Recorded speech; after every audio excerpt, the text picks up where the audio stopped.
Dear student, now we are going to learn or discuss the lesson, first lesson, history, 8th class, how, when and where.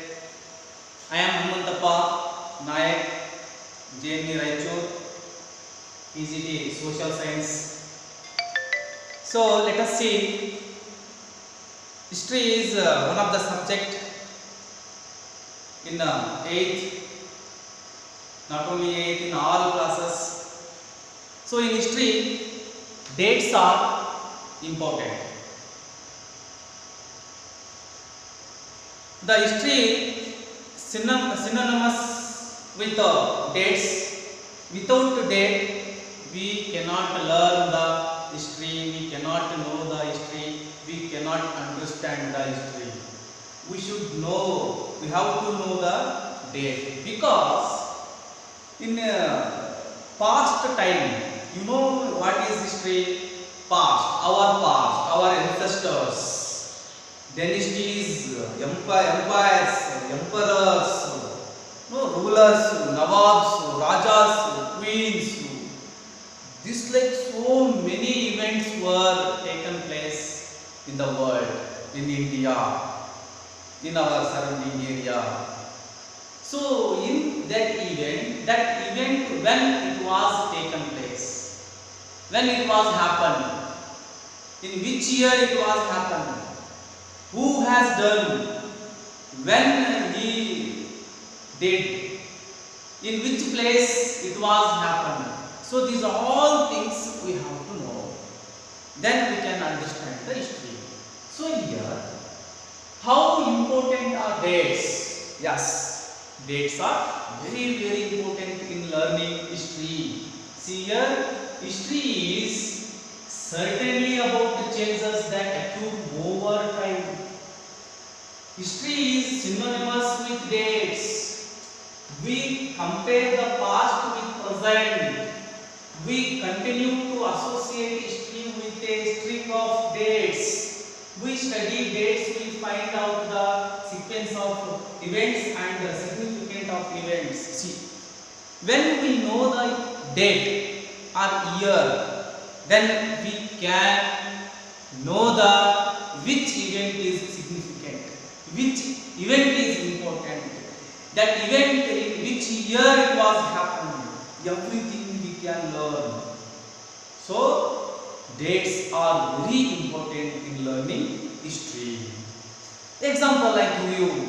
Now we are drinking tea, coffee. Who discovered? Who introduced this tea, coffee? No, before introducing tea, coffee, what beverage people were taking, people were drinking. Now we are traveling by bus, train, plane. So before inventing the train, before set up in the rail, how people were traveling? No. So in which year the rail set up? No, these are things we should know. Then the selection, see here, selection of date depends on the story past. Focusing on a particular setup of events is important. By studying the dates, results and consequences of events are understood in better way. When we know the history, when we know the date, then we can compare present situation with past. We can understand present situation with past.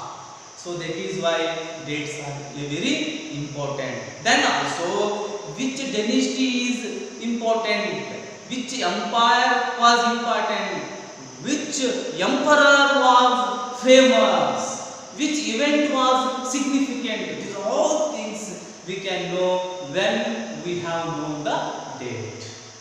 So next topic, how do we periodize? How do we periodize the history?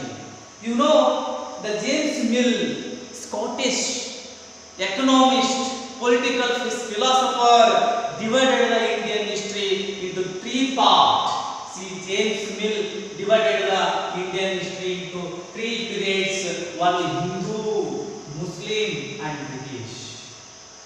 Then, according to Mill, only British rules, cultures, and laws could make Indians civilized. See, James Mill thought Indians and India history is not correct. The Indian history fulfilled with errors. It is wrong history. No correct systematic culture. No systematic event were happened like that they thought. Then by forcing the Western culture on Indians, they tried to civilize the India. Then they divided the Indian history into three parts. One is Muslim, Hindu, Muslim, and British. It is the Indian history, three parts. Then there are significant sources to study the periods of events, and by studying different historical evidences, a string of time periods can be formed. This, like James Mill and other historians, divided the Indian history their own way. Now, the next topic, let us see what is colonial. See here, the subjugating one another, it is called colonial. See, what is colonial? When the subjugation of one country by another country leads to changing in social, cultural, economic and political changes. Subjugation one another. See, during the British period, British people came to India and they established their company in India in 16th century. Then they subjugated our Indians. They subjugated our country. Then they imposed forcibly they imposed the cultural changes, political changes, economic changes in India. So it is colonial period. British period was called colonial period. So the second one, let us see, British rule brought another changes in values and taste, customs and practices. See, when British people imposed the culture, their Western culture and economic style of life and political life and other changes, when they imposed in India, then the Indian taste, Indian customs, Indian practices automatically they were changed. So it is the colonial period in India. Then let us see next topic, how we know administration. How we know the administration. See here, one important source is the official records of the British administration. See, without the official records, documents, we cannot know the administration. So, like that here, British people maintained the official records and documents very nicely, and they thought they preserved the documents, records in archive place. You know, archive in Delhi 1920, the first archive was built in Delhi. So archive means what here? In preserving the records and documents in one place, just like library. So here that archives were built. Then specialized institutions like archives and museums were established to preserve important records. Then administrative source only represents half of the picture, as they all were written and maintained by British officials. Then several other sources studied together give a better picture of administration. See, this like here, after maintaining the documents, after maintaining the records, they preserve the documents and records in archives place. This is the one important style of British people in India. Then we go next one. See, just now I told you Delhi, it is the National Archives of the India, came up in the 1920. It is one of the archive in Delhi. So it was built in 1920. So in this place they kept documents and records. What records, documents they maintain? Okay, na? Then next one. We go next topic, source of information. So different part of the territory, different place of the country, they collected the information. How means for collecting the letters. You see here, official records, letters, memos, surveys, newspapers, magazines, autobiographies, reports, experiences of travelers, and novels and poems are some important source of information of British rule and cities. This slide they collected the information other part of the territory, other part of the country. Then the practice of surveying became common under colonial administration. Survey, what type of the survey came during British period? So here first one, botanical, geological survey, archaeological survey, anthropological survey, forest survey were in the list of British administration. This slide they brought many kind of surveys in their period in India. See here, what type of the survey they brought? Botanical and geological and archaeological, anthropological and forest. Then also they brought the census survey also. So in India, how much population is there? In this province, how much population is there? In this district, how much population is there? In this village, how much population is there? This slide they introduced the census. That census was conducted 10 years once. In late 19th century, they introduced the census. Then sources kept and written by both Indians and the British studied together represent several aspects of British rule and their efforts to modernize subjugate Indian population.